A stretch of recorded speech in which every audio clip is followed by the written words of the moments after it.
O Índio, o Aécio não deixa sempre uma impressão que não tem uma vontade propriamente dita de ser candidato? Parece que na hora que o nome dele cresce, ele muda o discurso e tenta se contentar com o cargo no Legislativo?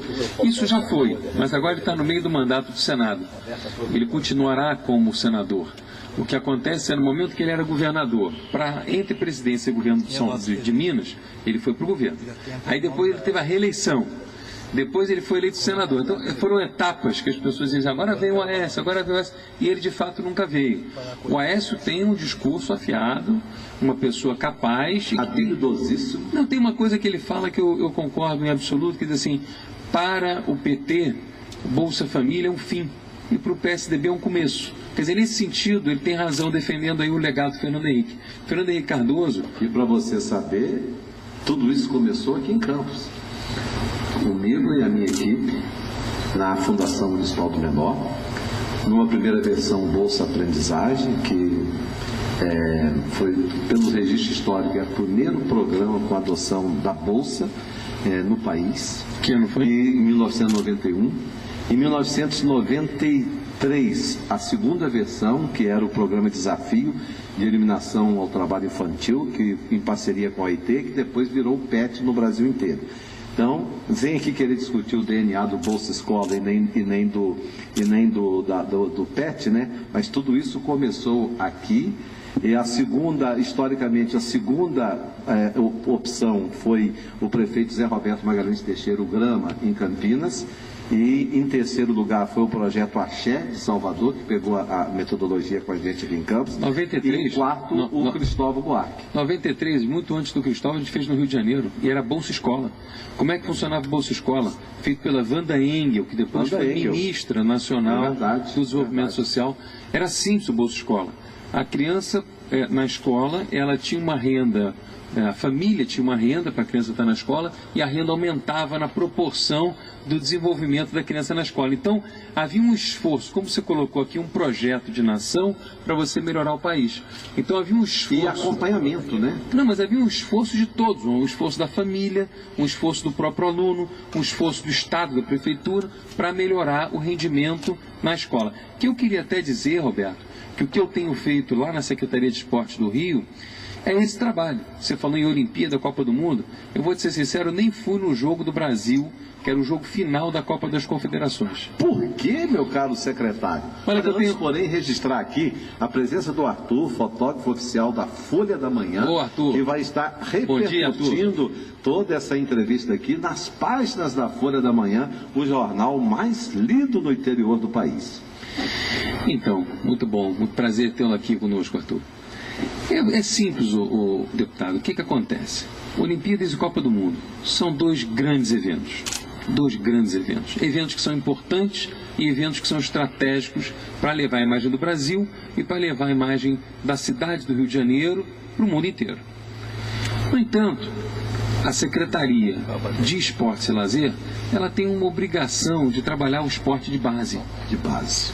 E tem uma segunda obrigação. Há poucos dias eu estive lá no seu gabinete, você estava atendendo um pessoal de Bangu, para ver, né, quais os espaços lá para poder tentar fazer esses projetos de base. Eu sou testemunha aqui, que eu estive contigo, você estava atendendo uma equipe de moradores do município, do bairro de Bangu, no Rio de Janeiro.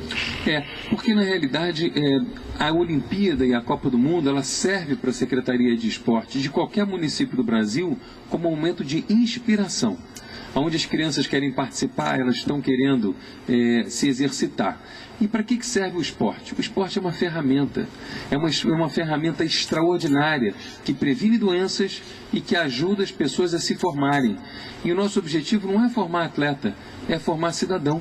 Né? O trabalho é de dar oportunidade às pessoas de entenderem o que o esporte beneficia, o que o esporte nos ajuda, e aí vão aprendendo isso com a própria prática do esporte durante a sua trajetória de vida. Então, a gente tem exemplos extraordinários. O Fábio Leão, por exemplo, que era presidiário, que saiu do presídio e que hoje é professor de luta, que foi campeão já, cinturão de ouro de luta, você conversa com ele e diz assim, o que transformou a minha vida foi a luta.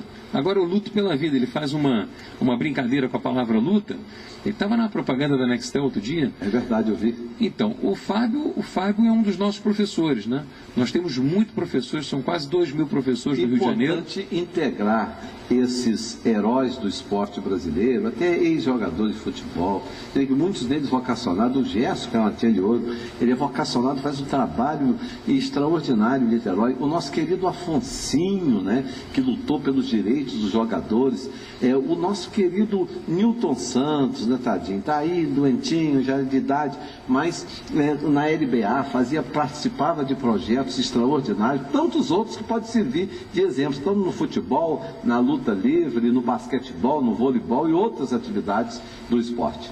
Olha, a gente tem ali, além desses aí, tem o Jaúde, o Bustamante, o Dedé Pederneiras, Minotauro, quer dizer, o pessoal da luta que mudou, revolucionou esse esporte. Você sabe que hoje em dia o esporte que mais faz milionário no mundo já não é mais o futebol, é a luta.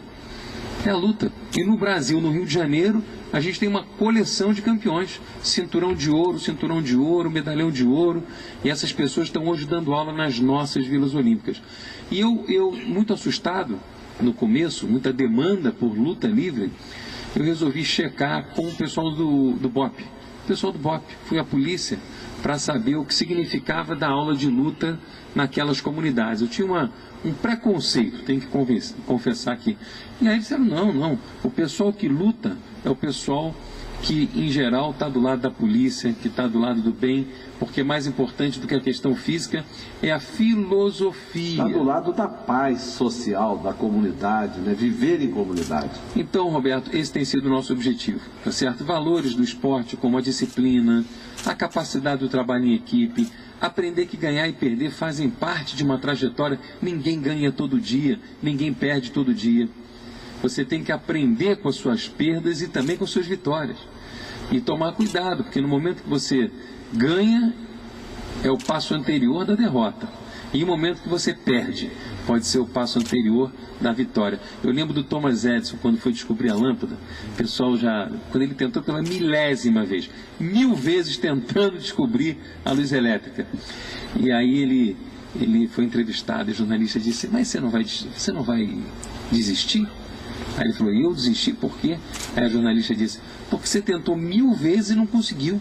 O Thomas Edison deu uma resposta simples, pois eu estou 1000 vezes na frente daquele que nunca tentou. Muito bem. Olha, e descobriu a luz. Repita de novo. Ele já tinha tentado 1000 vezes. Aí a jornalista diz, mas você não vai desistir?